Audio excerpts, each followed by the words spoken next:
future lawyers, hope you all are keeping well. My name is Mimansa and we'll be learning about Indian Judiciary today. The Indian judicial system is assigned with the responsibility of resolving disputes between two parties or entities.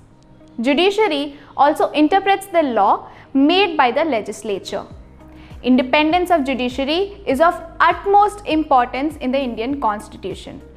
The independence of each and every judge within the judiciary is considered as a necessary condition for a free society and a constitutional democracy.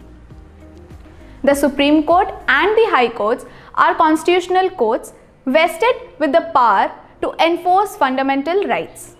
In addition to these courts, there are subordinate courts as well and courts with certain jurisdiction to try special types of cases. In India, the Supreme Court is the highest court followed by the High Courts. The classification of courts that have civil and criminal jurisdictions are different. The hierarchy of civil courts is on the basis of monetary value of the suit, that is pecuniary jurisdiction, or the subject matter of the suit, that is subject matter jurisdiction. Now, we'll look at the hierarchy of criminal courts, that is on the basis of quantum of punishment.